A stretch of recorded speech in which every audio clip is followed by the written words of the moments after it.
Muito boa noite a todos e todas. Estamos aqui no plenarinho da Assembleia Legislativa para realizar esse importante debate, essa audiência sobre saúde mental e comunidades terapêuticas, chamada aí pelos deputados Padre Pedro Baldiceira e também pelo presidente da Comissão de Saúde da Assembleia Legislativa, Neudi Sareta.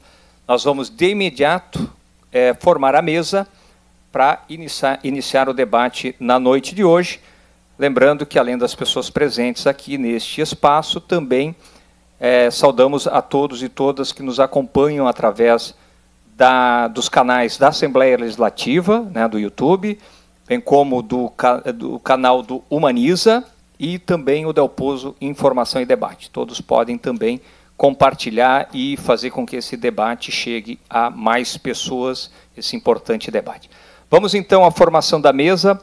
Vou chamar, inicialmente, para coordenar a mesa, a ex-senadora Ideli Salvati, representando o Instituto Humaniza.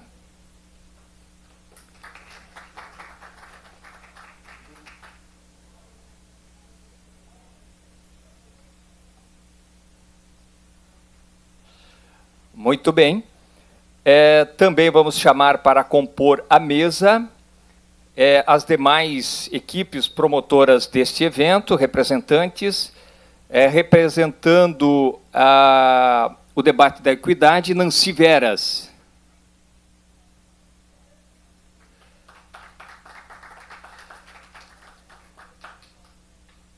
A coordenadora jurídica do Instituto Humaniza Santa Catarina, Susan Marazilli.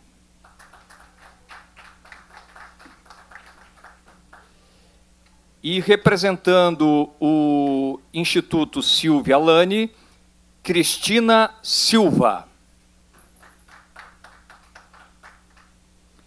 Eu, de imediato, então, vou passar a palavra para a Ideli, que vai coordenar as atividades da noite de hoje e também anunciar nós teremos também aqui, de imediato, a participação, como foi colocada aí, do Marcelo Quimati, psiquiatra, diretor de saúde mental do Ministério da Saúde, né, e também da Tessa Guimarães, militante do Fórum Antimanicomial do Distrito Federal. Ideli Salvati, boa noite.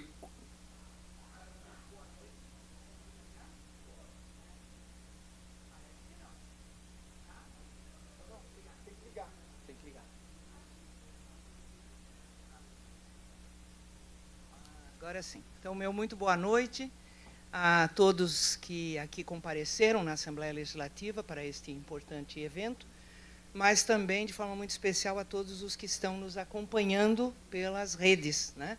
Tanto do canal da Assembleia Legislativa, do canal do Gilberto Dalpozo, do canal do Humaniza Santa Catarina, né? E, então, a gente queria saudar a todos. Em primeiro lugar, por que nós estamos realizando este evento? Sexta-feira, dia 10 de outubro, é o Dia Mundial da Saúde Mental. Então, muitas atividades sobre este tema estão acontecendo em todo o país. E nós, aqui em Santa Catarina, não poderíamos deixar de realizar algum evento, trazer este debate, né? É importante registrar que o Sistema Único de Saúde, que completou 35 anos de existência, de gloriosa existência, na questão da saúde mental, teve estrutura, teve desestrutura, está novamente buscando se reestruturar, mas na fala do Marcelo Quimati, as questões vão estar colocadas, né, dos desafios que está para o Sistema Único de Saúde na questão da saúde mental. A outra questão é que nós, ao longo dos últimos tempos, um número significativo de instituições, de comunidades terapêuticas, se organizaram e têm atendido a população. e é bom registrar que atendem dentro das suas possibilidades, mas também, como o próprio Ministério Público no Brasil e aqui em Santa Catarina, de forma especial, tem identificado situações de muita gravidade e de desrespeito a direitos humanos e também de situações incompatíveis com a dignidade da pessoa e também incompatível com a própria reforma psiquiátrica que o país, né, aprovou e adotou. Então, é por isso que nós trouxemos a saúde mental e comunidades terapêuticas como centro, né, deste debate. E é importante registrar que, no caso de comunidades terapêuticas que não seguiram as condições mínimas de atendimento, nos últimos, acho que menos de um ano, nós tivemos comunidades interditadas pelo Ministério Público em Laguna, em Palhoça, em Corupá, em Indaial, em Timbó, numa demonstração claríssima, né, de que a situação merece atenção. Tá? Então, nós vamos dar início à nossa atividade e vamos, eu vou explicar um pouco qual vai ser a dinâmica. Aqui nós vamos ter as saudações, né, das entidades promotoras. Vamos iniciar com o vídeo do Padre Pedro, tá? E depois as entidades vão ter, né, direito a fazer a sua saudação. Na sequência, nós vamos apresentar um depoimento de um usuário de clínica terapêutica. Vamos apresentar a fala do Maurício Kimati. Vamos ter a entrada da Tessa Guimarães, né, por entrada online. E aí nós vamos ter também a possibilidade da fala de outras entidades que estão presentes, como o Conselho Estadual de Entorpecentes, como o Conselho Regional de Psicologia, né, e outras entidades que estão aqui participando, e também alguém, né, que queira, em nome pessoal, também falar sobre o tema. Tá ok? Então, nós vamos dar início com o vídeo do Padre Pedro, deputado Padre Pedro, que é vice-presidente da Assembleia Legislativa. Então, por favor, solta o vídeo. Então, eu quero saudar a nossa companheira Ideli e, em nome dela, saudar a todos que aqui estão presentes, a todas que nos acompanham também através das redes sociais, de dizer que estamos juntos nesta caminhada, tendo em vista que a saúde mental é uma ação que tem que ser pública. O Estado, como poder público, tem que dar respostas.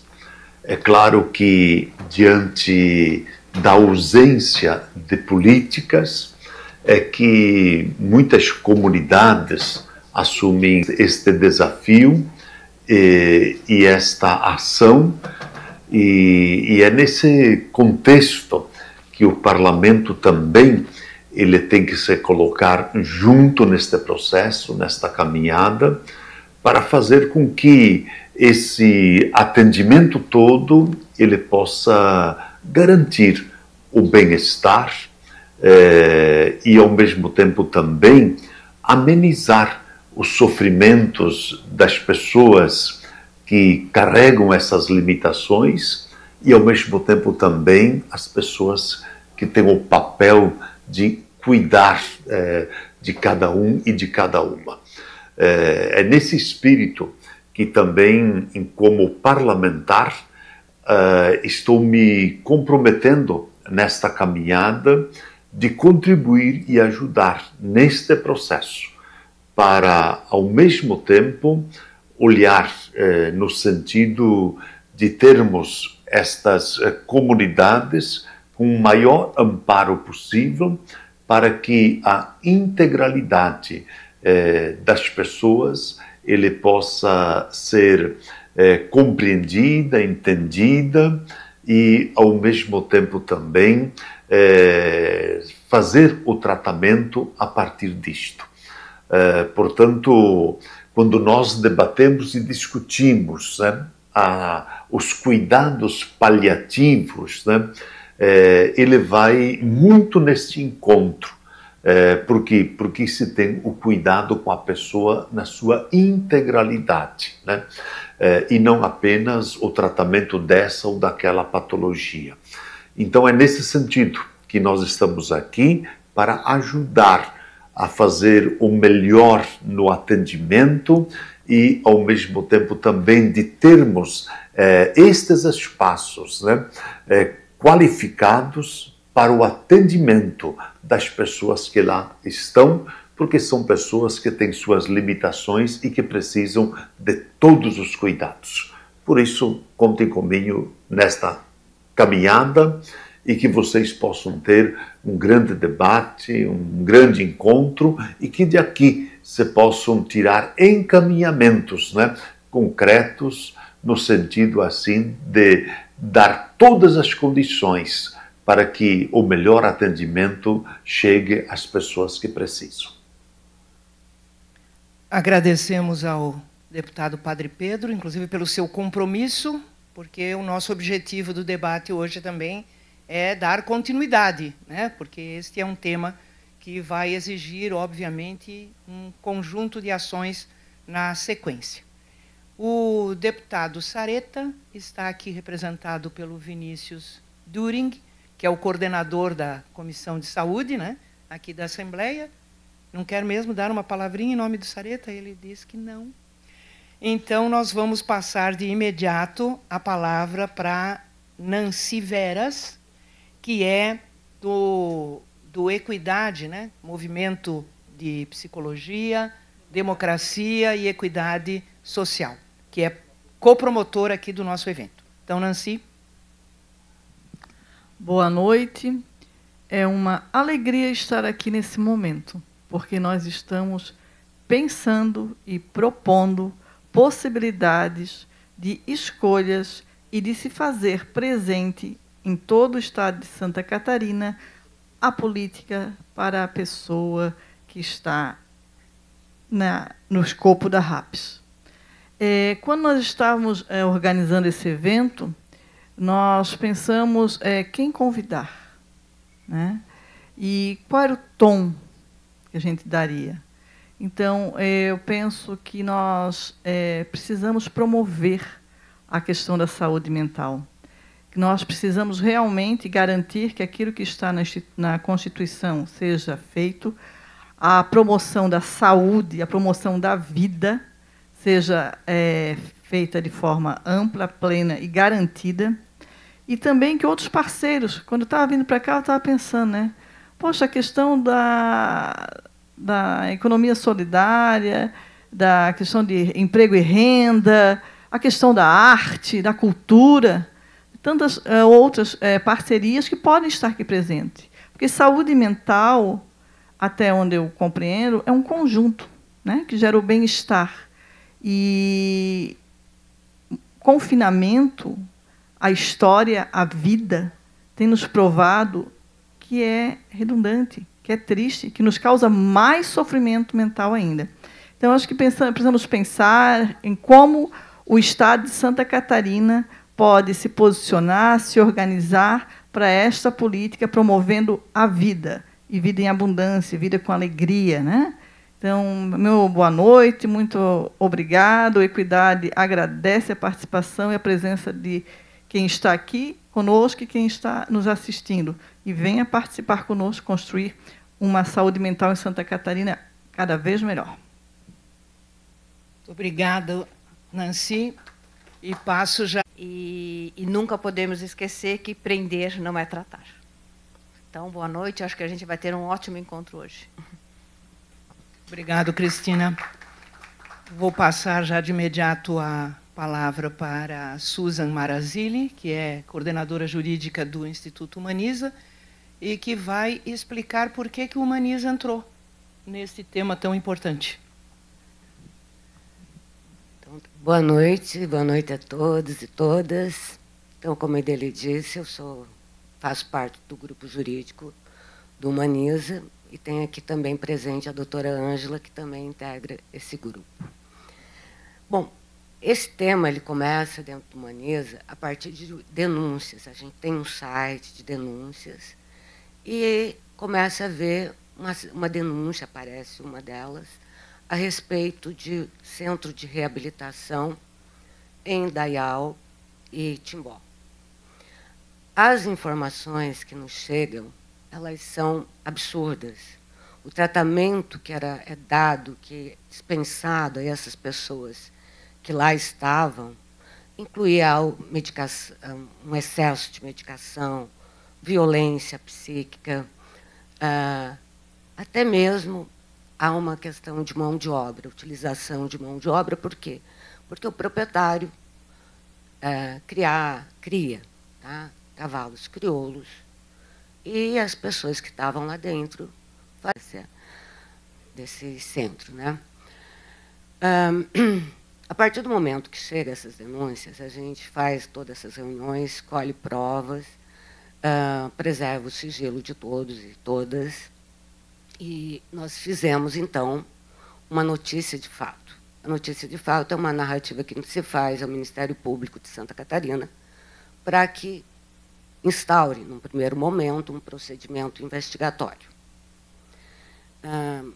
Porém, nesse caso específico, logo que chega essa denúncia ao Ministério Público, principalmente em Indaial, de imediato é acionado o Conselho Tutelar,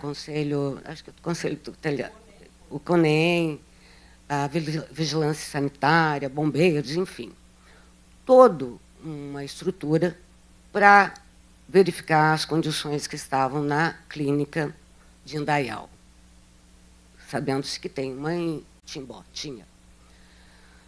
E lá, chegando, eles constatam todas as irregularidades, que depois vão ser confirmadas pelos depoimentos, pelo relato do Júlio. E há uma tentativa de suspensão das atividades. Mas, espertamente, o dono, antes que suspendam as atividades, fecha a clínica e fica só em Timbó. Timbó era favorável, né, porque também ele recebia algumas verbas públicas do município. A despeito disso, o Ministério Público continua as investigações e ingressa com uma ação civil pública. Nesse caso, especificamente, não houve procedimento investigatório no âmbito do Ministério Público. A preferência foi, acertadamente, fazer o ajuizamento da ação civil pública. E conseguem uma liminar, fechando para que, suspendendo as atividades desses dois centros, tanto de Indaial. Indaial já não existia mais porque tinha sido fechado, mas também, então, de Timbó. Nomeia pessoas que vão, representantes, mas, definitivamente, a liminar ainda foi mantida. O dono da empresa, do centro, os proprietários, recorreram ao tribunal. O tribunal manteve a cautelar, a liminar. Então, eles não estão hoje mais em atividade. Nós, como fizemos todo o aparato, juntamos as provas, enfim, e levamos ao Ministério Público, peticionamos pedindo para que nos habilitasse como amicus curiae. O que é amicus curiae? É aquele amigo da corte que vai contribuir com pareceres técnicos, e aí vai ser de grande importância os institutos de vocês, se nós formos habilitados, aceitos, né?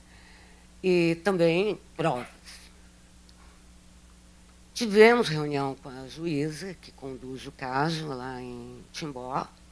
Ela foi muito receptiva, assim como o promotor de Indaial, e ela encaminhou o nosso pedido para o Ministério Público de Timbó. E, infelizmente, o Ministério Público de Timbó entendeu que nós não tínhamos interesse, representatividade. E óbvio que nós temos interesse, que é o mesmo do Ministério Público. Mas agora o caso tá, a petição está com a juíza, para que ela diga assim, vai nos aceitar como amicus curiae ou não. Para nós seria muito importante que isso acontecesse, do ponto de vista jurídico, porque as pessoas continuam denunciando. Tá? E, evidentemente, que mesmo que não nos aceite, a gente vai atravessar as petições. A juíza vai fazer o quê? Não aceitar? Ou vai dar uma lida? Sempre a gente consegue alguma coisa.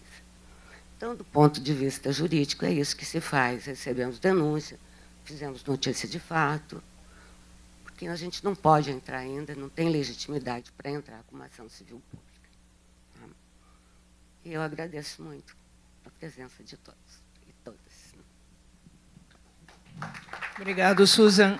O Júlio quer fazer a introdução do depoimento do usuário, que foi a pessoa que nos trouxe, né, inicialmente a denúncia, né?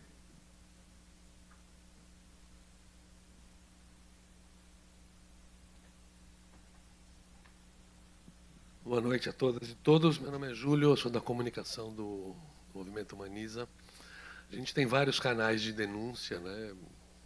Instagram, Facebook, o site, o WhatsApp.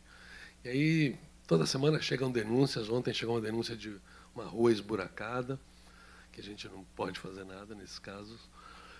Mas algumas denúncias são bastante graves, como essa, por exemplo, do CRAD. Um rapaz entrou em contato comigo e me disse que ele era um ex-interno de uma clínica de recuperação, que ele usava droga, que ele usava álcool, que ele brigava com a família e internaram ele à força. E aí eu falei, bom, você tem alguma prova, algum documento, alguma coisa? Ele falou, não, mas eu tenho outras pessoas que podem comprovar. E nós marcamos uma reunião, acho que você estava também, né? Ou o Marcelo também. Marcamos uma reunião virtual, vieram 4, 5 ou 6 ex-internos, e eles começaram a falar coisas assim, cabeludas, que de arrepiar mesmo, de torturas, de apanhar, de ter que ficar amarrado na cama por 6 meses, se urinar na cama, defecar na cama. Eles estavam internados involuntariamente, a maioria deles. E aí o advogado, o Dr. Marcelo, junto com a Suza, fizeram essa notícia de fato.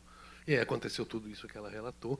Mas eu ainda mantenho contato com esse rapaz, né? Ele está em algum lugar da América do Sul. Ele estava no Chile, foi para a Argentina. Ele está fugindo, na verdade, porque ele recebe ameaças de morte do dono desse centro de recuperação, chamado CRAD, né? Álcool e drogas, alguma coisa assim, Filhos de Deus e tal. E aí ameaçam ele de morte. Tem um outro senhor que entrou em contato também, eu passei para vocês, que ele era um ex-funcionário, ele era o braço direito do dono do CRAD, fazia parte de contabilidade, tudo isso, e foi mandado embora sem receber os direitos. Entrou em contato comigo que ele está querendo denunciar. Também foi ameaçado de morte, ele mora em Timbó, teve que sair da cidade, é um senhor já de uma certa idade, ele e a esposa dele. Quer dizer, são organizações criminosas que se aproveitam, segundo esses ex-internos, eles são pessoas que ninguém quer. A família rejeita, a prefeitura rejeita, a sociedade em geral não quer uma pessoa drogada que atrapalhe a vida, entre aspas, de todo mundo. E eles são jogados nesses locais. E aí a gente tem esse áudio, nós vamos passar agora? Tem um áudio que ele mandou para mim, nós não vamos identificar o nome dele, porque ele exatamente está sendo procurado, jurado de morte. Se puder passar, é um áudio de 2 ou 3 minutos. É bastante pesado.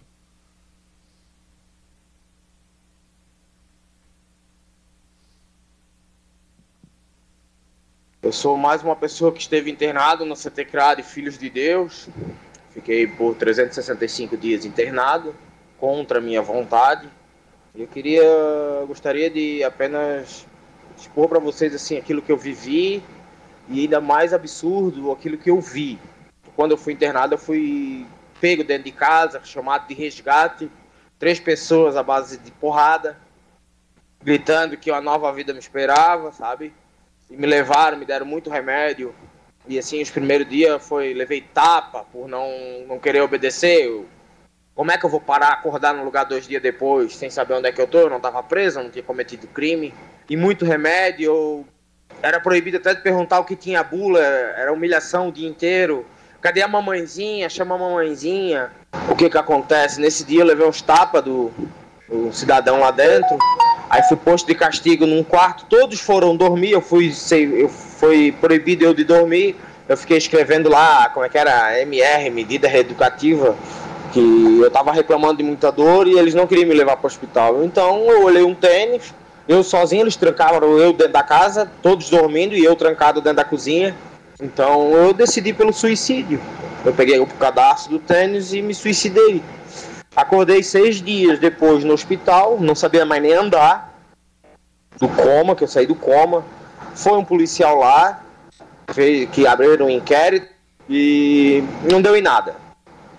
Me levaram até a porta do CRAD depois de sair do hospital, com meus laudos, tudo sobre... Eu saí com laudo sobre pneumonia e pelo um surto que eu tive, psicótico, que me levou à tentativa de morte, de suicídio. E foi um suicídio, né? Mas é porque me acharam e me levaram, né? Eles queriam um cachorro obediente no remédio. Alguém que eu apanhei com uns tapas lá, que ele alegou que eu falava com o demônio, que a minha mãe disse que eu falava com o diabo, com o espírito. Então tem todo um conceito pela minha internação. Sabe, foi um momento desesperador pra mim. E eu falei pra psicóloga, eu vou me matar de novo. Não vou ficar aqui nessa merda. Desculpa as palavras, mas é desse modo. Eu vi internos chegarem de todas as maneiras. Eu fui chapado de remédio. Eu mijava na cama 6 meses. Foi muito difícil pra mim. Era trabalho forçado todos os dias, chamado de laboterapia. Tudo era base de grito, de remédio, sem acompanhamento. Eu vi pessoas apanhando quando entravam, que não queriam aceitar a internação. A família, ele induzia a família. Não, vem aqui, eu boto ele lá pra trás e vocês vão embora. Ou seja, as famílias lá e soltavam o familiar deles igual um cachorro. Aí meus amigos me ajudaram, o Humaniza. Graças a Deus o Humaniza apareceu no meu caminho, graças a uma amiga, entende? E graças ao Humaniza, primeiro a coragem acima de tudo, proteção e só agradecimento. Muito obrigado a todo o pessoal. Como vocês podem ver, é uma coisa bastante dura, né? Tem outro caso também não me lembro o nome do rapaz, ele se matou dentro dessa mesma clínica. E aí nós fizemos uma reunião com a ex-esposa desse rapaz, a mãe dele, Dona Yara, e a filha. E foi uma coisa assim terrível. A mãe era uma pessoa bem simples do interior aqui de Santa Catarina, ela não tinha internet, coisa assim. E ela relatando que o filho sofria demais e ela tinha que arranjar forças para manter ele lá dentro. Então as famílias querem manter as pessoas lá dentro. E aí acontece esse tipo de coisa. É isso. Bom, isso é a dura realidade que a gente encontrou, e eu quero dizer para vocês que, infelizmente, não é apenas estes 2 casos, porque o Ministério Público fechou unidade em Corupá, fechou unidade em Laguna, fechou unidade em Palhoça, e tem, né, quando nós visitamos o CONEM, que depois vai poder também falar, né, e tal, é uma situação bastante difícil e delicada, né? É óbvio que não é generalizado, né?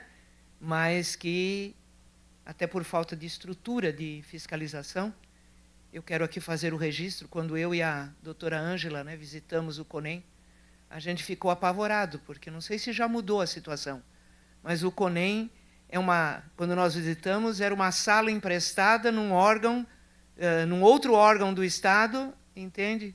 Sem nenhuma estrutura, sem, inclusive, orçamento, né, para poder cuidar. Mas acho que depois a gente vai poder ouvir, né, o vice-presidente do CONEM. Nós vamos, então, passar imediatamente para o Marcelo Quimati, que nos mandou um vídeo, mas ele virá a Santa Catarina. E nós vamos agendar com o Quimati, que é o coordenador, né, o diretor de saúde mental do Ministério da Saúde, muito provavelmente nas próximas semanas, né, quando ele disponibilizar a agenda.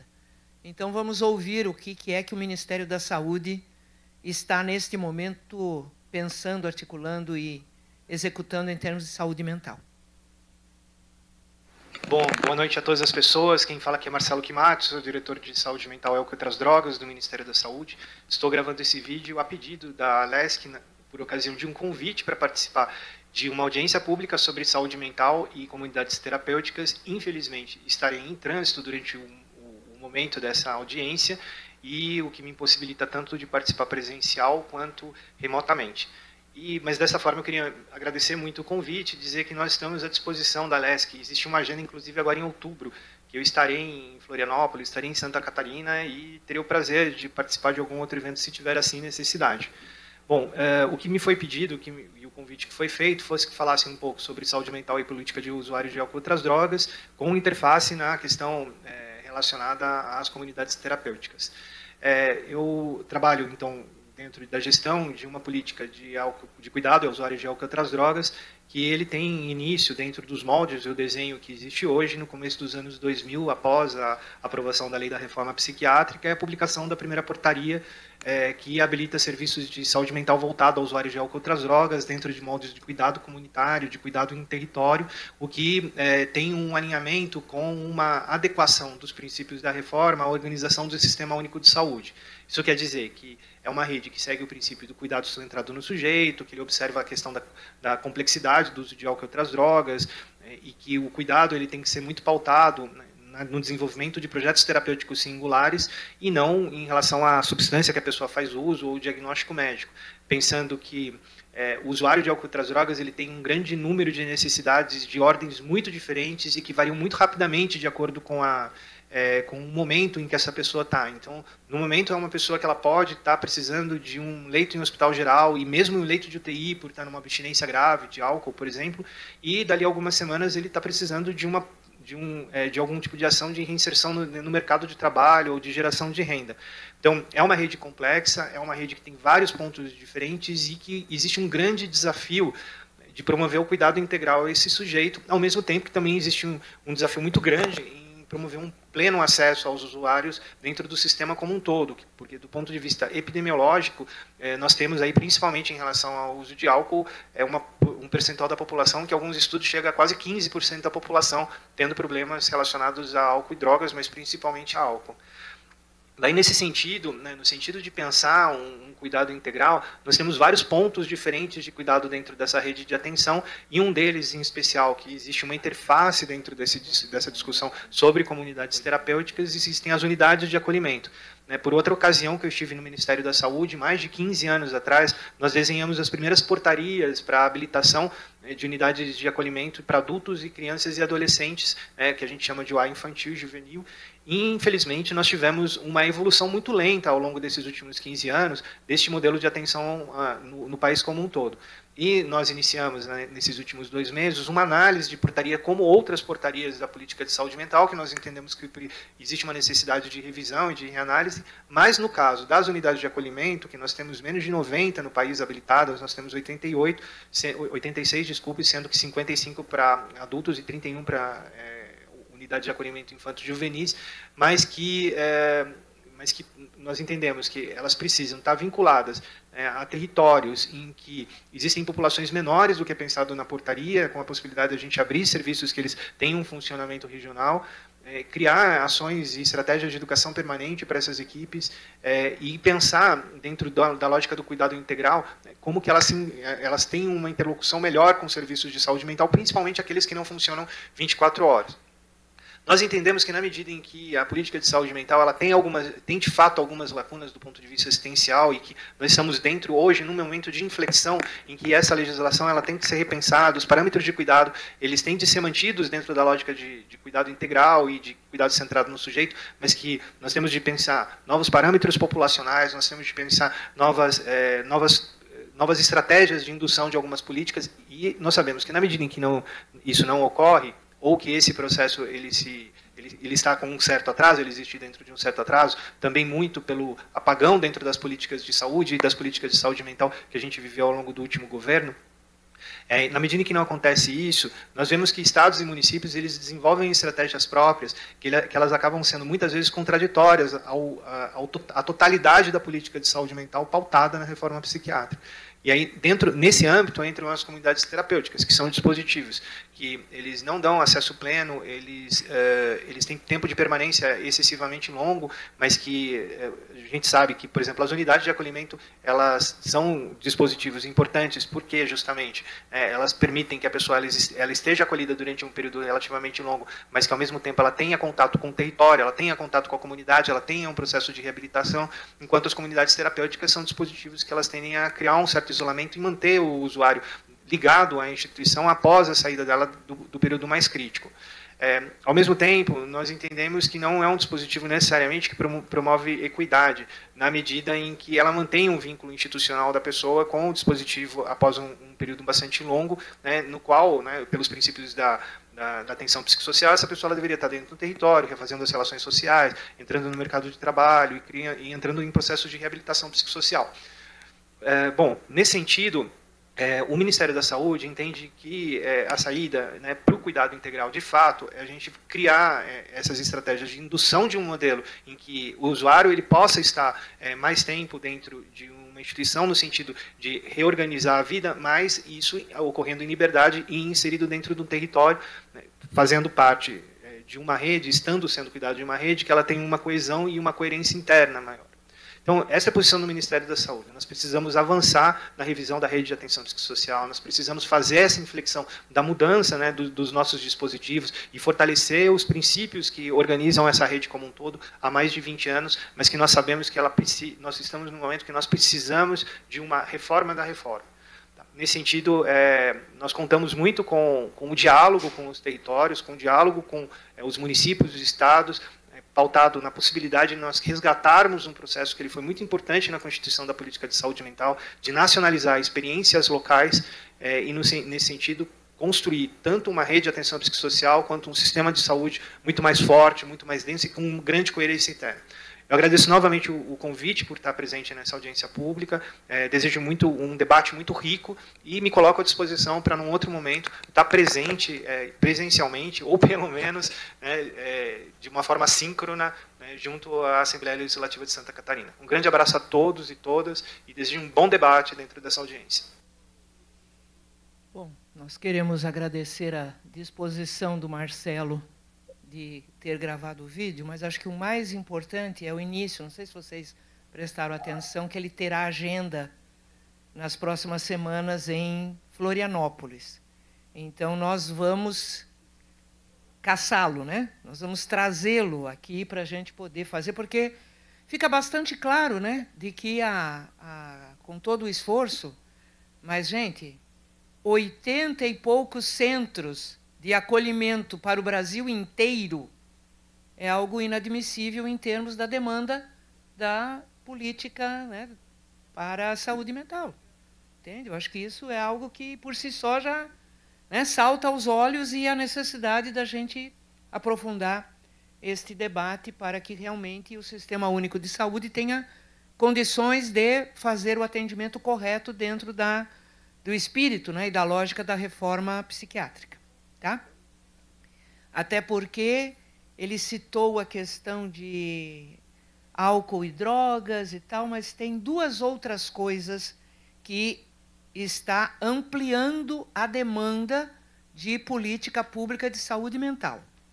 Uma delas é esta coisinha aqui.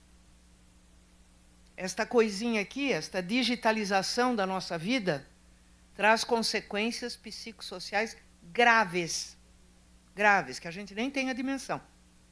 E a outra é a epidemia das apostas das betes, que está desestruturando, né, de forma assustadora as famílias e as pessoas, porque é um vício gravíssimo, né? Gravíssimo. Então, eu acho que a demanda, né, pela política de saúde mental é crescente e nós não podemos admitir que o nosso Sistema Único de Saúde não responda à altura. E vamos passar, então, já para a Tessa Guimarães, que vai entrar ao vivo, né, online. A Tessa foi eleita, né, para o Conselho Federal de Psicologia, né, vai tomar posse agora em dezembro, é psicóloga, e é do movimento da luta antimanicomial. E eu combinei com ela 10 a 12 minutos, tá, Tessa? tá bom? E eu vou te avisar. Combinado. Eu vou te avisar com 10 minutos, tá? Tá bom? Então tá contigo, ótimo. meu amor. Obrigada aí por atender o nosso pedido. Muito obrigada a você, Ideli, companheira Ideli, inspiração para as lutas por direitos do nosso povo. Muito obrigada ao Movimento Humaniza Santa Catarina pelo convite e pelo papel que tem cumprido no combate ao avanço do autoritarismo, desse nazifascismo à brasileira, né? Não apenas em Santa Catarina, como servindo de farol para todo o nosso país. Agradeço também as companheiras que nos precederam, tanto Nancy, representando o nosso movimento Equidade, quanto Tina, representando o Silvia Lane. Agradeço a elas pela partilha dessa tarefa de recuperação do compromisso social na psicologia do nosso país. Companheiras, companheiros, o diagnóstico, acho que a fala em primeira pessoa do sobrevivente de comunidade terapêutica não tem como fazer um diagnóstico mais apurado do que ao dele, né? Nas diligências e inspeções que nós temos realizado aqui no Distrito Federal, bem como nas diligências de que temos notícia no estado do Goiás, São Paulo, Rio de Janeiro, nós encontramos nessas casas indícios de diversas irregularidades sanitárias e indícios de crimes, né? De cárcere privado, de trabalho análogo à escravidão, de estoque irregular de medicamentos, às vezes até de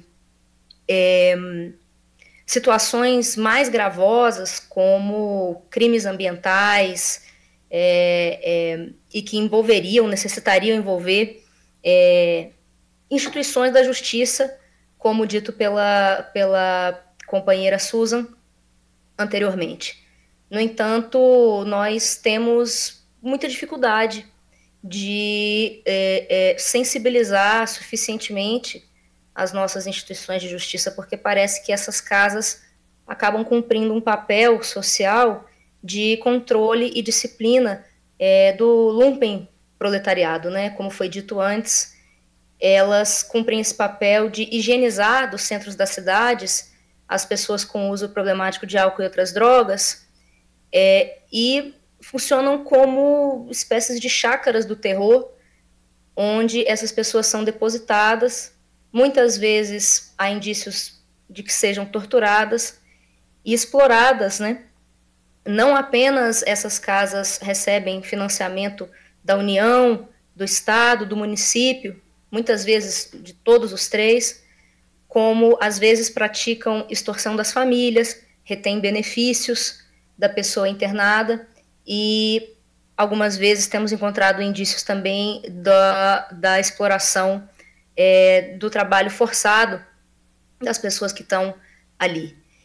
Na letra morta da normativa, digamos assim, as comunidades terapêuticas prestam serviços de acolhimento em regime residencial, temporário e exclusivamente voluntário a pessoas com transtornos decorrentes do uso ou abuso de dependência ou de substância psicoativa.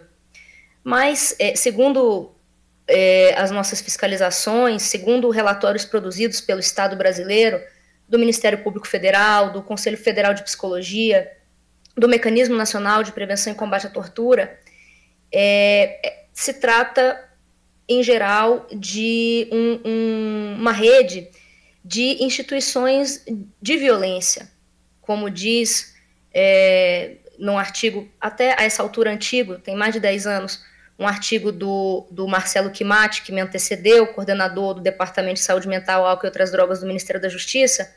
Essas instituições podem ser caracterizadas como manicômios liberais, neoliberais.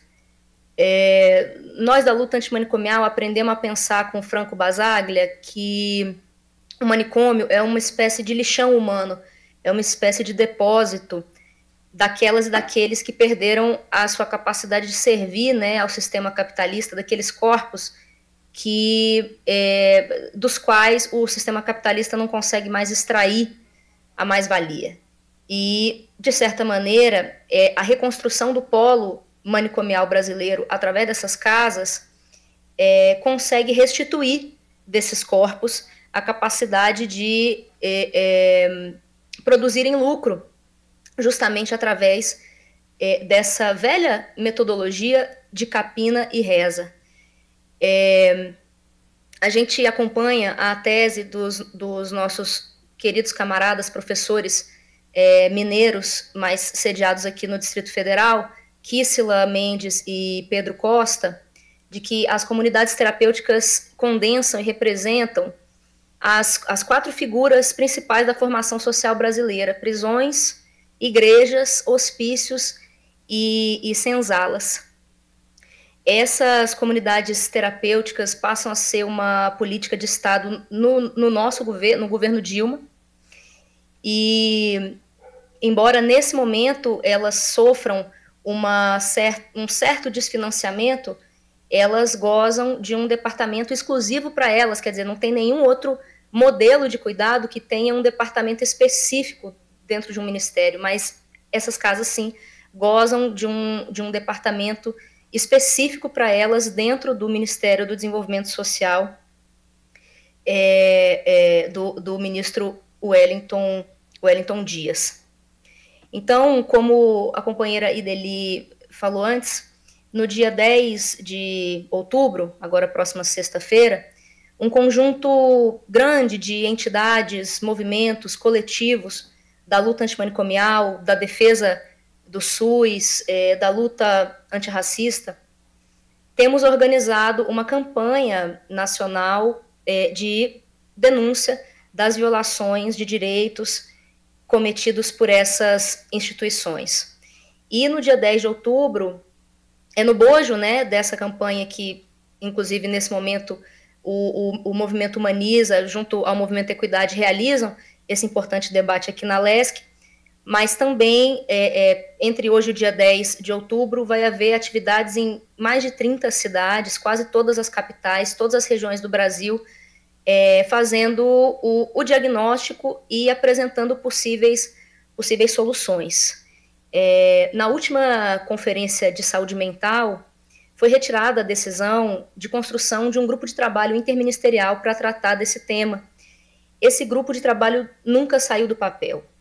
Nós nos perguntamos se há orientação para que esse tema não se eleve a uma preocupação ministerial na contramão do que foi retirado na Conferência de Saúde Mental.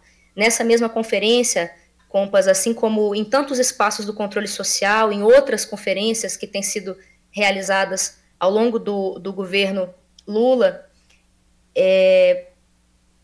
a população, os gestores, os trabalhadores, os movimentos organizados rechaçam esse modelo de suposto cuidado. Essas casas que supostamente oferecem serviço residencial transitório, serviço residencial provisório, tem, na verdade, como está mais do que exposto, funcionado como uma espécie de captura da política pública de saúde, tem disputado o modelo que a lei da reforma psiquiátrica, a lei 10.216, preconiza. A doutora Luísa de Marilac, promotora do Ministério Público aqui do Distrito Federal, tem essa hipótese de que essas casas vêm capturando, né, um modelo de assistência às pessoas com uso problemático de álcool e outras drogas preconizado por lei, e que a própria justiça brasileira acaba fornecendo a clientela dessas casas através das penas alternativas e das internações compulsórias. Então, não é somente, como foi descrito, não é somente a demanda das famílias em desespero que solicitam o chamado resgate, que algumas vezes pode ser caracterizado como propriamente sequestro, né? A demanda não é só das famílias, mas da própria justiça brasileira. Então, é o Estado, por um lado, financiando, por outro, fornecendo a ora mão de obra escrava, ora clientela, né? Então, fica o apelo ao Ministério da Saúde que, como disse o coordenador Marcelo Kimatic, possa revigorar a fiscalização dessas casas. O Ministério da Saúde tem uma responsabilidade sanitária com relação a esse estado ilegal de coisas. Muitas vezes as nossas delegações chegam nessas casas que foram caracterizadas pelo companheiro antes de mim como organizações criminosas. Nós chegamos nessas casas e percebemos que a vigilância sanitária esteve ali, às vezes algumas semanas antes, chancelando a manutenção desses estabelecimentos, o que nos choca, porque ao chegar nós vemos estoque irregular de medicamentos, administração irregular de medicamentos, ratos nas cozinhas, alimentação precária, dependências insalubres, entre tantas irregularidades do ponto de vista sanitário e algumas vezes, inclusive, do ponto de vista criminal. 10 minutos. Então, vou concluindo, companheira. Então, é preciso fortalecer a fiscalização dessas casas. Não é mais possível que fique apenas na mão da vigilância sanitária. Também precisamos, como foi destacado pelo Marcelo Quimati, da instalação urgente de uma espécie de rede nacional de unidades de acolhimento, que são os dispositivos preconizados pela lei da reforma psiquiátrica, que podem oferecer um modelo substitutivo ao que está sendo feito nessas verdadeiras chácaras do terror. É preciso retirar do papel esse grupo de trabalho interministerial para que os ministérios possam chegar no entendimento de qual a posição do nosso governo com relação a esse estado de coisas. E é preciso revogar o decreto nacional do governo Bolsonaro, 9.761 de 2019, que instituiu um novo aparato normativo legal para essa política punitivista de álcool e outras drogas que segue em voga. Esse é o principal aval para esse retorno da lógica manicomial e para o retorno da guerra às drogas como política pública brasileira. Então, fica o convite para todas as companheiras, companheiros, Movimento Humaniza e todas as instituições que nos acompanham para se unirem a nós na campanha nacional, assinar o nosso manifesto, que vou passar para a produção dessa atividade, se possível, compartilhar, e integrar a luta contra o que pode ser caracterizado, companheiro Ideli,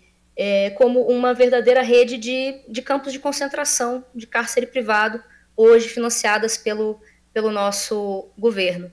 Nós defendemos o cuidado em liberdade, sabendo que ele atravessa diversos aspectos da vida, que vai para além da lógica saúde e doença, e que é parte de um sistema de opressão que produz vulnerabilidade e lucra sobre ela. Então, nós sabemos que o fim das comunidades terapêuticas, dos manicômios, está em sintonia com o conjunto das lutas da classe trabalhadora brasileira e do nosso governo, né, pela diminuição da taxa de juros, pela taxação dos super ricos, pelo fim da subserviência do nosso governo ao capital financiarizado, pelo fim da ingerência da FEBRABAN na política econômica do nosso governo, pelo fim do genocídio em Gaza, pela soberania da Amazônia, enfim, nem um passo atrás, manicômios nunca mais. Obrigada ao Movimento Humaniza, estamos juntos nessa luta. Muito obrigada, Tessa. Como ficou combinado, nós abriríamos agora porque nós temos algumas entidades que atenderam ao convite e aqui estão. Então, seria muito importante a gente poder ouvi-los, né?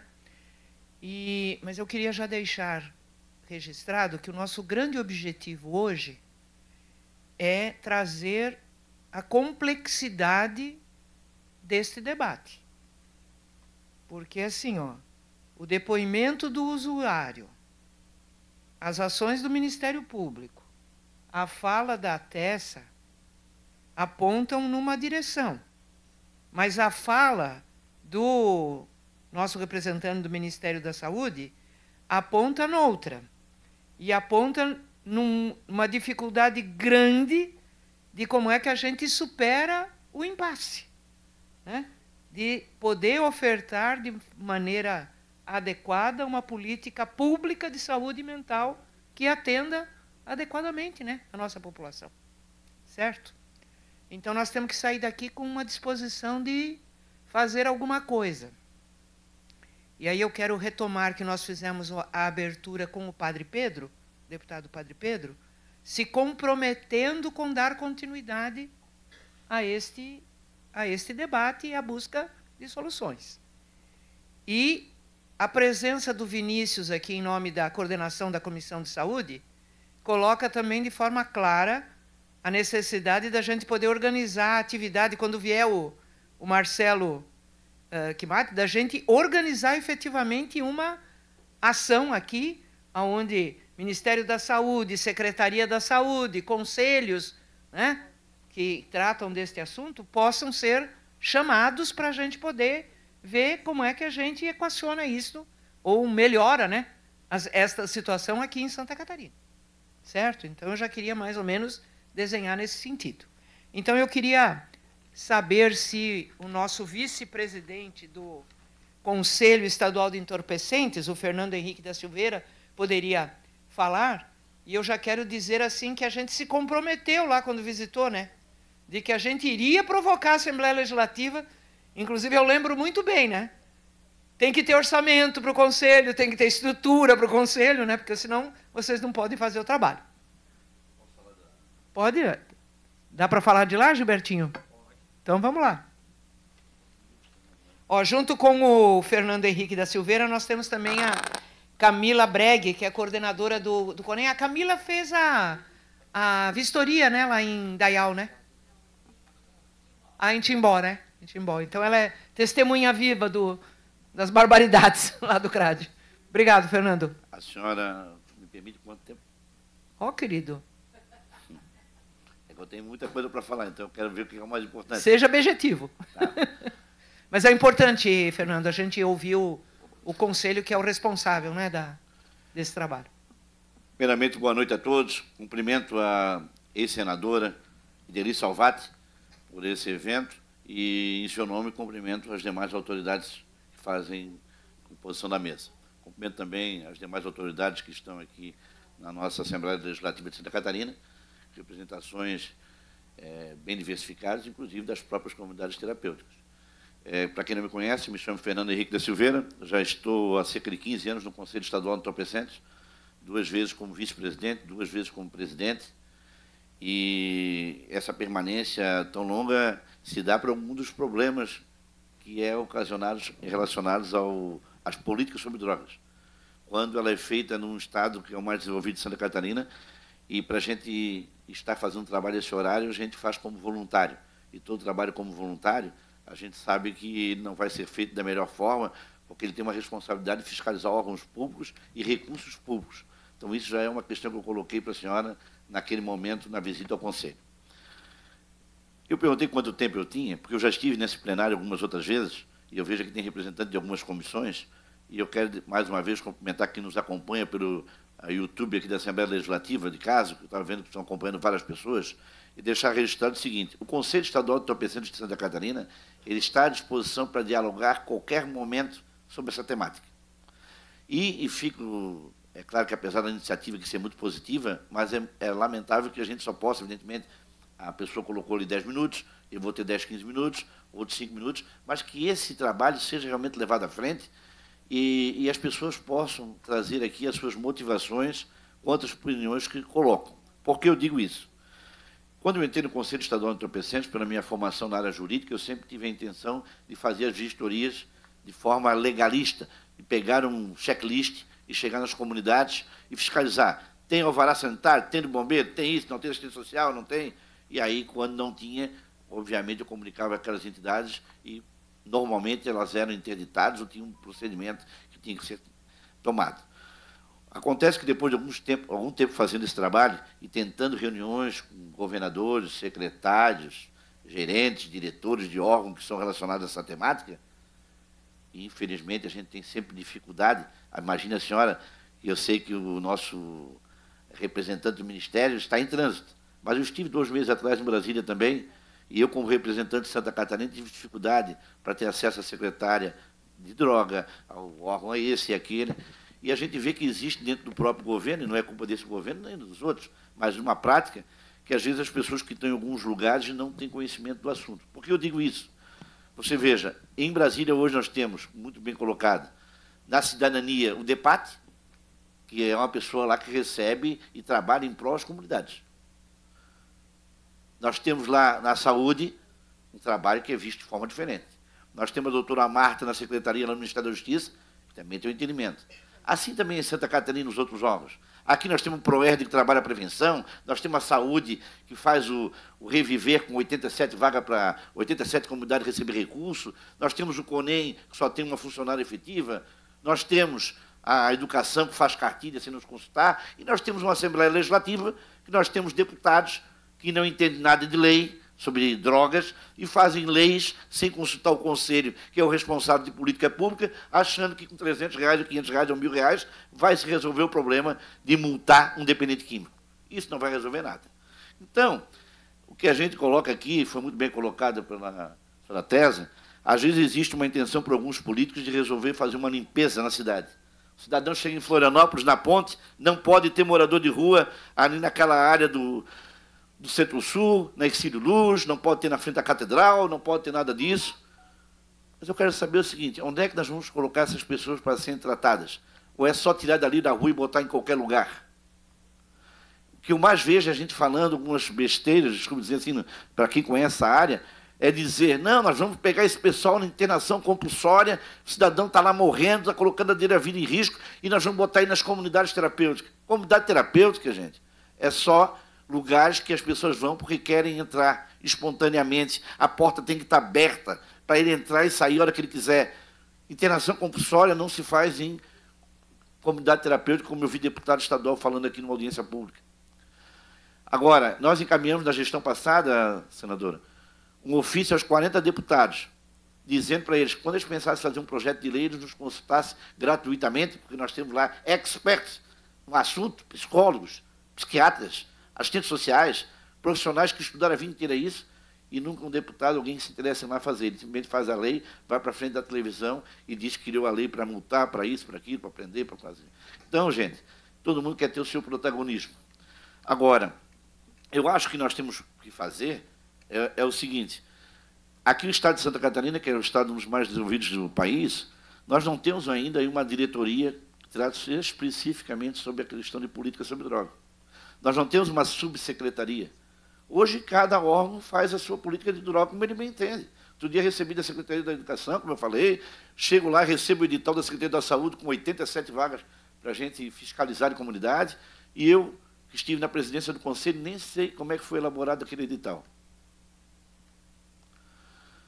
O edital vem renovando e a gente não sabe, né, essa questão da política pública. Então, assim, o que é que eu penso? Quando se quiser resolver essa questão das drogas no país, se eu tivesse a solução, evidentemente que eu teria o problema para resolver no mundo todo. Mas eu acho que realmente ele passa por aquilo que a gente sempre fala, que é a educação.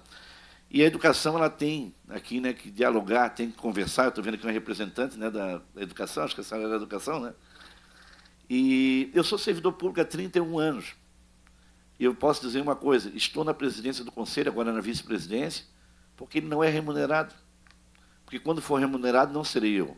Será como todos os outros conselhos do Estado, que estão aparelhados por ex-prefeitos, ex-governadores, ex-secretários, ex-políticos, e aí estão nessas funções. O Conselho, ele está lá por quê? Porque tem pessoas valorosas, aqui eu vejo a procuradora de Estado, doutora Ângela Pelicioli, não sei se pronuncia assim, mas eu me recordo, em 2009, 2010, quando entrei no Conselho Estadual Entorpecentes, e ela, doutor Hildo Rosa, doutor Jairo Brincas, doutora Sandra Mara Pereira, profissionais do melhor gabarito, né? Aprovação em concursos públicos dificílimos, e a procuradora de Estado estava lá batalhando por essa política sobre droga. E ela sabe o que é trabalhar num lugar que, numa época, não tinha carro, um dia era na Mauro Ramos, outro dia era aqui na Trajano, outro dia não sei aonde, não tinha diária. Pô, gente, eu venço cada dia no meu local de trabalho a demonstração de dizer que eu tenho que ir a Brasília. Fui uma vez. Que eu tenho que viajar pelo Estado, que eu tenho que justificar minha hora, quando eu fico das 6 da manhã às 10 da noite. Então, quando eu falo todos esses discursos, e eu estive em Brasília com a pauta com a secretária nacional, e quando eu acho que soube da minha demanda que eu ia querer falar, e não era falar 10 minutos, desculpa, Eu queria falar com ela uma tarde dos problemas das drogas aqui de Santa Catarina, que está ficando perigoso. Está perigoso, é perigoso. E aí eu convido a nossa querida senhora Tésia Guimarães para que venha a Santa Catarina, nós possamos ir até ela. E eu, antes de subscrever um documento que possa ser contrário às comunidades terapêuticas, eu convido o diretor da Secretaria da Saúde, do Ministério lá, que venha a Santa Catarina, que ele venha e passe uma semana aqui, para que a gente vá aqui em comunidades terapêuticas aqui de Santa Catarina, comandadas pela Igreja Católica, pela Igreja Luterana, por entidades de nome há 30 anos fazendo um trabalho, para que essas entidades não entrem numa descrédito, achar que tudo é um campo de concentração. Eu confesso que eu acompanhei essa vistoria em Pescaria Brava, e pode achar ingênuo, mas eu fiquei 2 dias sem dormir, senador. Porque eu nunca tinha visto aquilo. 15 pessoas trancafiadas, um local sem vaso sanitário, sem água quente, as pessoas usando a mão de obra para fazer casa de praia, as pessoas vieram ao nosso encontro pedindo auxílio, fome. Aquilo me fez mal e deu vontade de desistir do trabalho. Agora, aqui... Oi? Esse, não é culpa da senhora, mas é esses 10 minutos que atrapalham o debate no país. Quando a gente chega em Brasília, a gente tem 2 minutos para falar com o secretário, ou cumprimentar a mão e não resolve nada, a gente não consegue. Então, eu peço à senhora, porque eu teria muita coisa para dizer, que esse debate ele se postergue. E essa Casa Legislativa tem uma comissão de droga. Ela não precisa só da comissão de saúde, da comissão de outro. Nós temos uma comissão de droga nessa casa, que a Camila, que está aqui, fez um ofício em meu nome pedindo uma reunião com o presidente. Até hoje o presidente não fez uma reunião conosco. Quem é o deputado? Não sei. Eu nunca vi ele falar sobre droga na televisão, nem comigo. Então, gente, nós estamos lá no Conselho Estadual do Entorpecentes. Agora, eu não sou amigo das comunidades terapêuticas, como uma vez já me falaram, até porque eu não sou representante, mas eu aprendi a respeitá-las também. E quem entra no Serene, entra em instituições como aqui o do Padre Léo, na Betânia, quem entra aqui, tem uma representante aqui, toda fiscalizada aqui, da senhora da El Shaddai, aqui, são exemplos dele. Recebe recurso do Estado, do Federal, do município, porque lá tem psicólogo, tem assistente social, tem terapia, tem curso. E são exemplos. Agora, campos de concentração, realmente eu discordo, né, porque eu nunca vi aqui em Santa Catarina. Eu vi casos extremos. E eu participei e pedi fechamento, participo com o Ministério Público, a Vigilância Sanitária, com o bombeiro de um termo de cooperação, que muitas instituições que começaram lá, há 2 anos atrás, hoje não estão lá. Mas o doutor Douglas, que hoje está em Criciúma, sabe muito bem que o CONEM até hoje está indo lá. Todas as fiscalizações que a gente recebe, a gente vai. Mesmo que a gente ganhe uma diária de R$55 para sair de manhã e chegar no final da tarde, que não paga nem o almoço, nem o café da manhã da tarde. Então, são problemas estruturais, senadora, que eu peço desculpa, mas dizer assim, o Conselho Estadual de Entorpecentes, ele é composto por representante da Secretaria da Saúde, da Assistência Social, da Vigilância Sanitária, de todas as instituições aí. Sabe quantos desses 22 participam hoje? Metade. Mas culpa de que isso? Dessas pessoas que têm que deixar os seus escritórios de advocacia, o seu consultório de assistência social, de psicologia, para ficar uma manhã lá trabalhando? Não. É porque eles não têm o mínimo de contraprestação, de valorização, às vezes sequer, dos governos que passaram, de poder valorizar esse trabalho de voluntariado que é. E, por último, nós temos muitos prefeitos aí criticando essa questão das drogas, falando que tem a solução. Aqui na capital de Santa Catarina, nós estamos sem o Conselho Municipal de Droga funcionando. Nós temos em Santa Catarina, que é o estado mais desenvolvido do país, 50 comunidades terapêuticas a menos, 50 conselhos municipais de política sobre drogas funcionando apenas. Por quê? Porque não tem recurso. A senhora sabe que nós não temos um crachá do CONEM, nós não conseguimos um colete, nós não conseguimos algumas questões, nós não temos recursos, nós temos um fundo que está lá há 20 anos para ser dado efetividade e não é dado. Agora, o tráfico de drogas ele é muito organizado. Agora, o Conselho Estadual de Entorpecentes, nós temos uma funcionária. Então, como é que o Estado quer acabar com a droga? Eu tenho até medo de começar a falar aqui, porque o tráfico de drogas está tão grande aparelhado no sistema público, que a senhora sabe muito bem que foi ministra, foi senadora, que nós temos, por esse país afora, o tráfico de drogas patrocinando as políticas, e a gente sendo ameaçada a cada dia, e a gente perde uma segurança, um porte de arma ainda negado a gente que tem uma vida de 40 anos de serviço público, sem nada contra a gente. Então, senadora, eu peço aqui, E eu sei que isso não vai ser resolvido hoje, mas para quem está ouvindo, saber que tem 22 valorosos conselheiros trabalhando diuturnamente, colocando a sua vida em risco, sendo acessado por dependentes químicos, que às vezes colocam ali, que estão sendo agredidos, e isso acontece mesmo. Agora, a senhora sabe quantos desses dependentes que estão acusando lá que ele tem um histórico criminal que está dentro das comunidades escondido lá para que não responda? Existe uma necessidade, eu sou do Conselho de Drogas da OAB de Santa Catarina, e nós pedimos o quê? Para que a OAB participe com o seu representante do Conselho. Nós temos psicólogos aqui, indica seus psicólogos para estar lá no Conselho. O Serviço Social indique pessoas para estar lá. Depois que a doutora Ângela saiu lá da PGE, nós temos um representante da PGE hoje no Conselho? Nós não temos. Nós temos a Secretaria da Fazenda hoje no Conselho? Nós não temos. Então, gente, aqui fica dizendo o seguinte, como é que nós vamos dar andamento a um bom trabalho se nós não temos uma estrutura, né, que nós possa dar esse subsídio, esse retorno? E, por último, senadora, peço, Vênia, desculpa, mas dizer mais uma vez à senhora, parabenizo aqui a iniciativa do Instituto Humaniza, porque só esses 10 quesitos que eu pude falar é um desabafo. Porque, às vezes, as pessoas escutam a gente acha que a gente defende a comunidade terapêutica, eu não defendo. Só que é muito triste, senadora, e a senhora pode me acompanhar, e todos aqui, e no sul do estado, no norte, no oeste, e a gente lá fechar uma comunidade que é sonoterapia, sim, o cara só come e dorme. Mas eu quero saber qual é a pessoa que vai lá criticar esse trabalho, que vai dar uma solução naquela cidade para tirar aquelas pessoas, para a noite eles não estar se prostituindo, não estar furtando, não estar usando droga, porque enquanto eles estão dormindo, comendo lá, eles não estão com outros problemas.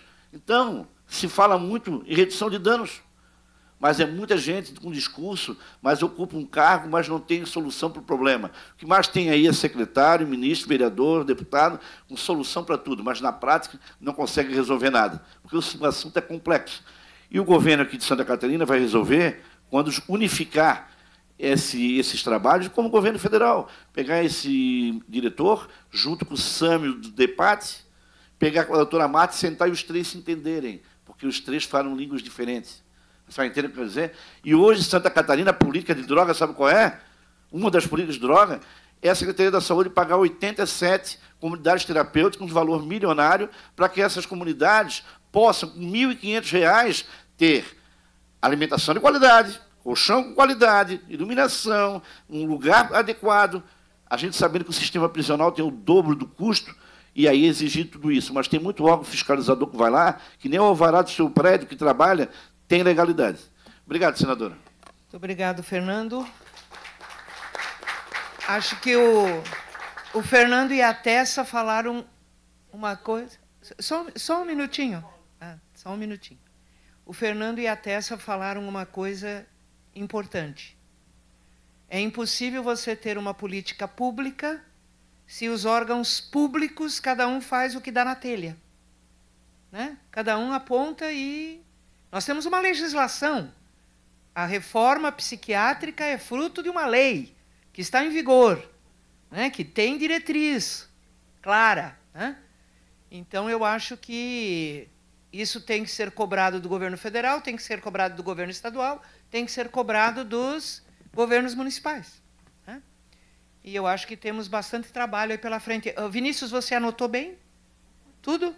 Entende? Porque eu acho que o trabalho da Comissão de Saúde, junto com a outra comissão, né, de drogas, eu acho que vai ter bastante serviço para fazer. Nós temos ainda, que estão aqui representando entidades, a Lana Baeta, do Conselho Regional de Psicologia. Então, nós vamos dar a palavra para a Lana, tá?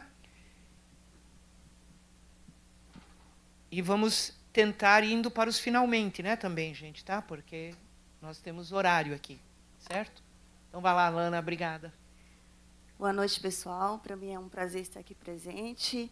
Me chamo Lana Baeta, estou representando o Conselho Regional de Psicologia de Santa Catarina, que atualmente tem como presidente o Rafael Frazon. Acabamos de assumir a gestão na última sexta-feira do mês passado. Tá? E entramos com a pauta de apoiar a psicologia, ciência e profissão, ou seja, trazer esse lugar da ciência como desenvolvimento da sociedade como um todo.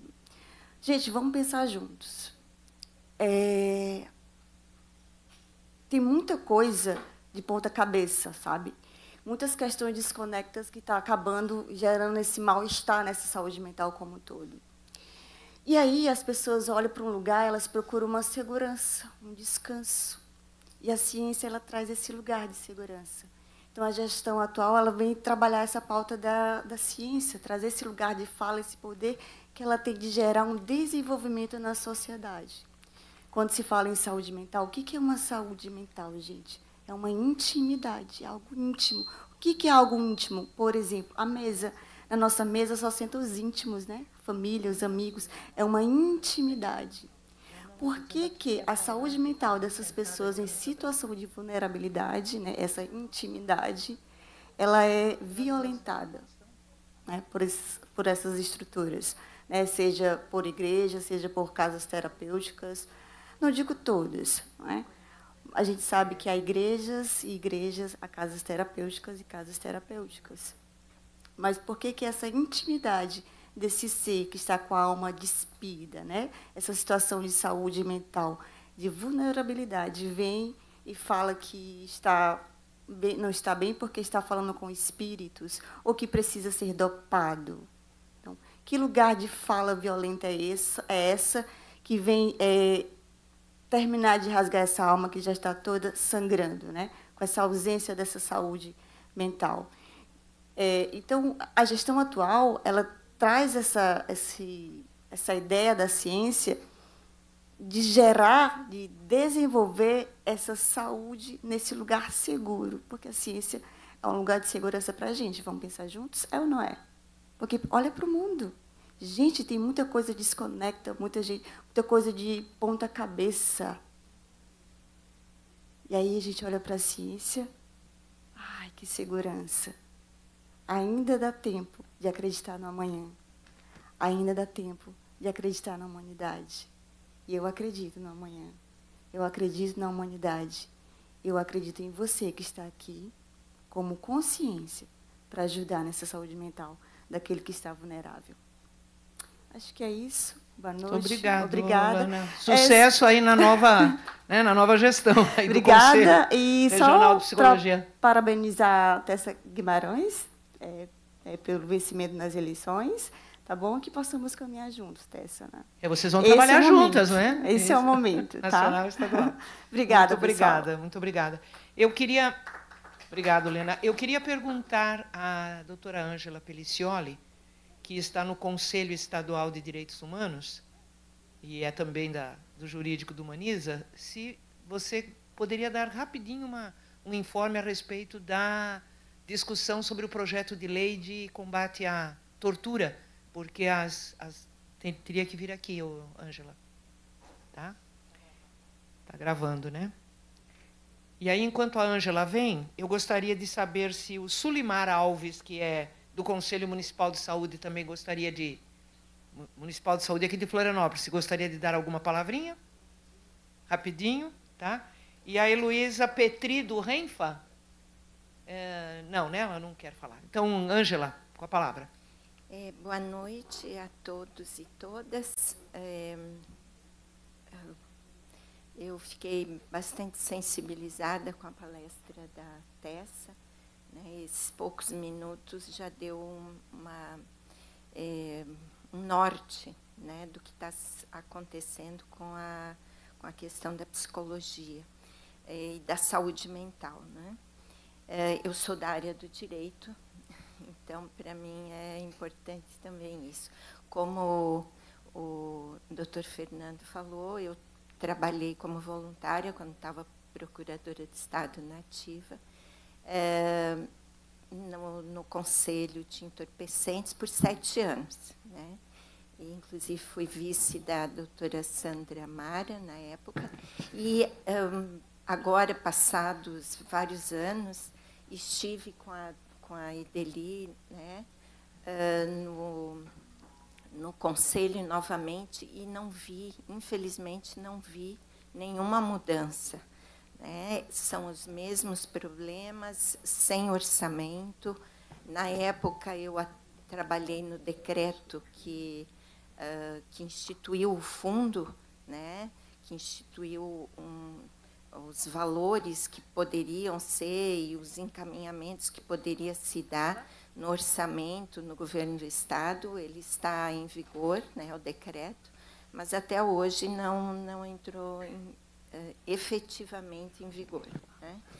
E, independentemente disso, agora eu estou no Instituto Humaniza e estou também agora no Conselho, representando o Instituto Movimento Humaniza Santa Catarina, no Conselho Estadual de Direitos Humanos. E ali parece que tudo vai se fechando, não é? Nós estamos agora trabalhando numa legislação que eu até fiz um levantamento e que aqui no Estado ainda não existe, que é um sistema de prevenção de combate à tortura.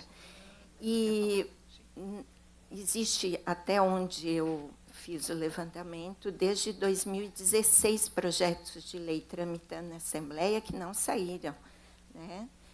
Não saíram da tramitação, né? E, infelizmente. E uma das formas de...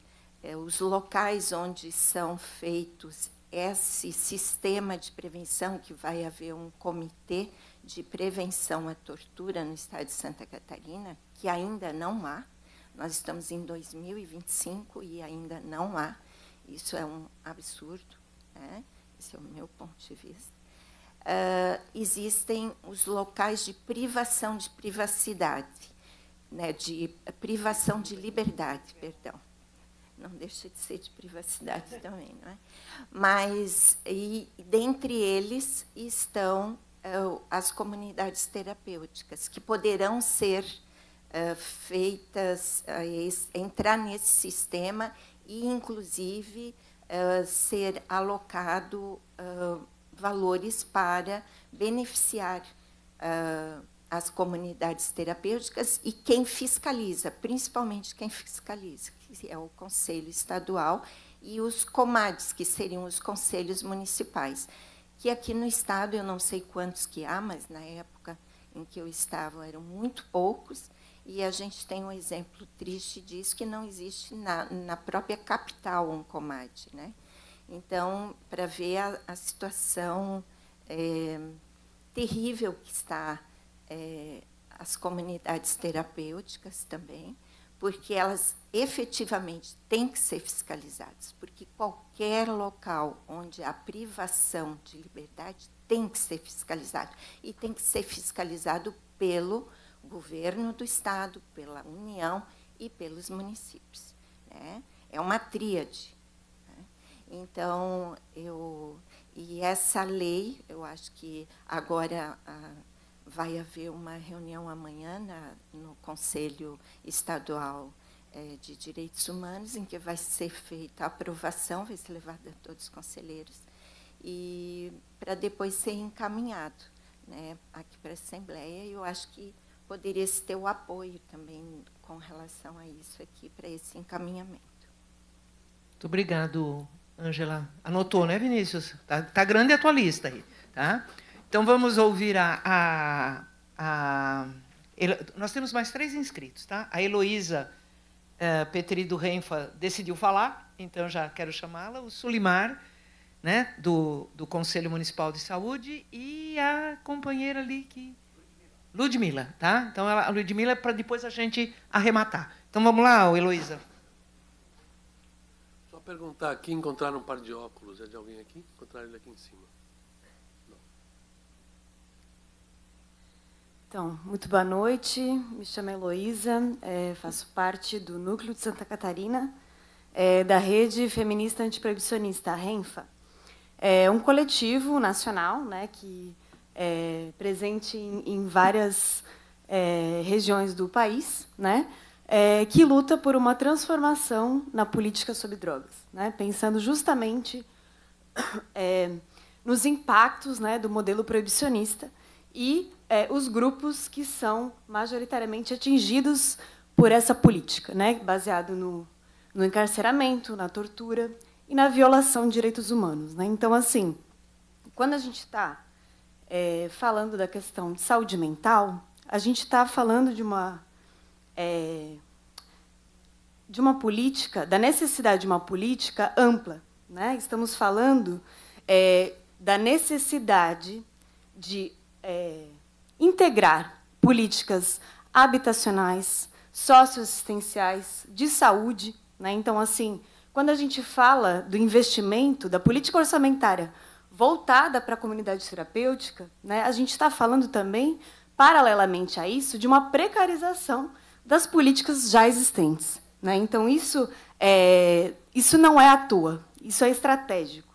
Então, há que se pensar, né, por mais que haja espaços, né, em que não há violação de direitos, ainda assim estamos falando de uma precarização e de um desinvestimento em políticas de saúde mental que já existem e que foram pensadas por muitos, né, por muitos profissionais, por muitos movimentos sociais, que se debruçaram durante anos, décadas, para construí-la, né? Então, há que se olhar para isso, né, para que a gente não caia numa falácia, né, de pensar apenas na reformulação desses espaços, né?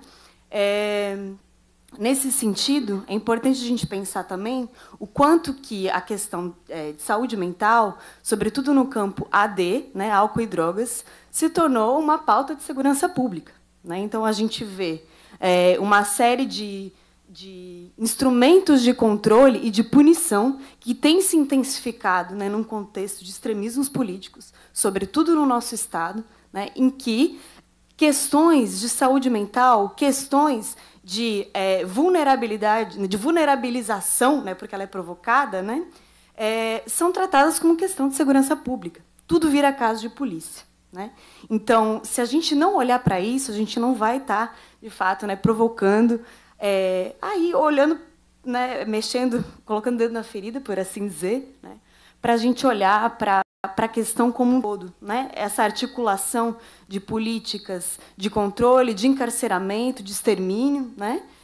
Em detrimento das políticas, obrigada, das políticas de cuidado, né? Então, trago aqui, né, do ponto de vista desse coletivo, que é a Renfa, né, e a gente se coloca à disposição para construir possibilidades e estratégias de enfrentamento. Obrigada. Muito obrigada, Heloísa. Então, Sulimar, pelo Conselho, ele é membro, né, do Conselho Municipal de Saúde, e é importante dizer que não tem, né, o Comad, né, em Floripa, na capital, imagina. Boa noite a todos e a todas, cumprimentando a Ideli, cumprimento todas as ilustres companheiras que ali estão. Vim apenas, me vi obrigado, né, porque eu achei que a Secretaria teria uma representação à altura do evento, de tantos profissionais e pessoas realmente gabaritadas para discutir o assunto, mas vim na necessidade de lembrar que nós estamos numa pós-pandemia, e da qual eu tinha grandes esperanças de conseguir ser acompanhado, porque só quem foi batizado com o vírus da pandemia sabe que não saiu ileso. E ouvi de profissionais na Secretaria do Conselho Municipal de Saúde que nenhum cidadão no planeta tem capacidade de dizer que saiu da pandemia sem nenhuma sequela. Todos nós, mesmo quem não foi hospitalizado. Então, isso preocupa muito, porque eu me sinto hoje iluminado, né, por tudo que eu ouvi, aprendi e escutei, coisa que não se tem muitos espaços para se ouvir e discutir essas questões. Então, essa parte da pós-pandemia ficou perdido no tempo e no espaço. E mesmo que se tentasse no Conselho, sempre aquelas dificuldades de Ah, não tem dinheiro, porque hoje é só quem escuta, não tem dinheiro para isso, não tem dinheiro para aquilo, e os escândalos estão aí a todos os dias, 24 horas, na mídia. E não é mais milhões, são bilhões e são trilhões, e as ruas estão se enchendo de sequelas, dos sequelados. Então, obrigado, né, por esse espaço. Eu fico na expectativa, né, do ministro na cidade, porque escutar essas autoridades sempre é bom. Parabéns à companheira Tesla, porque eu hoje sou obrigado, e com muito prazer, dizer que você está 100% dentro do problema. A sua fala pode ter sido dura, mas ela se faz necessário, até para levantar a discussão. Porque se a gente não toca na ferida, ninguém sai à procura do equipamento de emergência. Então, quem sabe ainda, haja tempo de se pensar nos sequelados, no pós-pandemia, para que se faça alguma coisa. Embora o estado de Santa Catarina, a cidade de Florianópolis, não nos dê muitas esperanças, né, de discutir ou de ver algo acontecer. Eu tenho sempre um ditado, eu adoro sonhar. Estou com 75 anos, estou há 75 anos que eu sonho. Mas a realização, a realidade, não tem como fugir dela. Parabéns, Ireli, parabéns, Humaniza, e quem sabe nós possamos continuar discutindo esse assunto, principalmente com pessoas da qualidade das companheiras que hoje estiveram aqui. Muito obrigado, Sulimar. Acho que trouxe um elemento que a gente esquece que a gente teve uma epidemia mundial, né? A Ludmila é a nossa última inscrita. Tem que ir lá, porque senão não sai na transmissão, Ludmila. Eu trabalho na Secretaria de Estado da Saúde, mas eu estou aqui como pessoa civil, física, porque me interessa muito isso. Eu estou há 30 anos na saúde mental e há 1 ano e meio eu escolhi ir para a EAP, que é a equipe de desinstitucionalização, está aqui, a Elô trabalhava lá, do manicômio judiciário. Então, a Elô pode bem dizer como é complicada aquela situação, e eu queria aprender a desinstitucionalizar. E aí a gente se depara, que nem a Tessa falou, com uma saúde pública capturada, né, porque a gente pode até dar um jeito errado para a coisa certa. E aí a gente é muito difícil a gente fazer uma greve de ação por coisas que são inconstitucionais. Então, o que acontece? O servidor se mobiliza, e se mobiliza não como movimento, se mobiliza sem ter o que fazer, né? Ele não tem o que fazer, porque ele é servidor e ele está dentro de um espaço que, infelizmente, até hoje a gente não vê que, como servidora, eu sirvo o povo, né? Eu tenho respeito pela hierarquia, mas eu sirvo o povo. Então, a gente vem vindo nessa casa do povo, eu já vi situações muito aterrorizantes, né? E eu também estou responsável, conheço o Fernando já de outras reuniões, estou responsável pela pessoa em situação de rua aqui, e o estado de Santa Catarina é atípico no sentido de como vem se tratando isso, né? Então, eu não sei como poder, senadora, usar essa casa e vocês, que sabem muito bem da lei, de forma a estar compondo, porque, infelizmente, esse governo diz que não é do papel, mas se a gente não tem um papel oficializado, a gente não tem voz, né? A gente vê vários conselhos, várias formas de ter um controle social, muitas delas, que nem o Fernando falou até, camufladas, né, com pessoas que, na verdade, não estão sendo representativas, mas muitos deles, eu faço parte do Direitos Humanos. E eu sei, eu já fiz parte de vários conselhos, mas não é essa a questão. A questão é o atravessamento, a captura, né? Veja só a situação. Há pessoas que vieram do manicômio judiciário e foram colocadas todas nas comunidades terapêuticas. Eu já vi laudo de psiquiatra colocando para se tratar em comunidade terapêutica o tratamento ambulatorial. Isso é uma aberração para quem trabalha com saúde pública. A comunidade terapêutica tem seu papel? Tem seu papel. Agora, o valor que ela ganha ou não, isso é um problema dela, não é nós, entes federados. Como o nosso problema é estar usando o nosso dinheiro, que é do meu imposto que eu pago, para fazer o certo pelo jeito errado. Né? Então, unidade de acolhimento a gente não tem nenhuma aqui no Estado. Quando a gente entra no manicômio judiciário, a Elo sabe disso, grande parte da fantasia que se faz de pessoas muito perigosas, não é assim. É o pobre, é aquela pessoa sem condição, sem família, de uma infância ferrada, sem amor, sem nada. Né? 10% tem aqueles que se conversa o sistema judiciário, né? Agora, os demais, muitos deles eram para unidade de acolhimento, efetivamente, para ensinar a pessoa a voltar para o chão do território dela. Né? E a gente não vê isso acontecendo, a gente entra, essa equipe se forma, e é uma loucura pensar isso no Brasil, que a reforma psiquiátrica começa pelo delito. Claro que por trás de um delito sempre tem um litígio, né? Todo delito vem um litígio. E a gente vê de novo essa diferença social forte, né, premente, e a dificuldade de um técnico que nem eu mexer em situações que eu não tenho acesso. Né? Aí eu penso assim, eu aprendi muitos anos, senadora, aqui, trabalhando na Secretaria de Estado, a única forma da gente mudar, uma amiga minha falava, cola na Câmara de Vereadores, cola na Assembleia. E, assim, eu fiquei aterrorizada quando eu vi uma audiência pública aqui, como os deputados dessa casa se referenciavam a pessoas em situação de rua.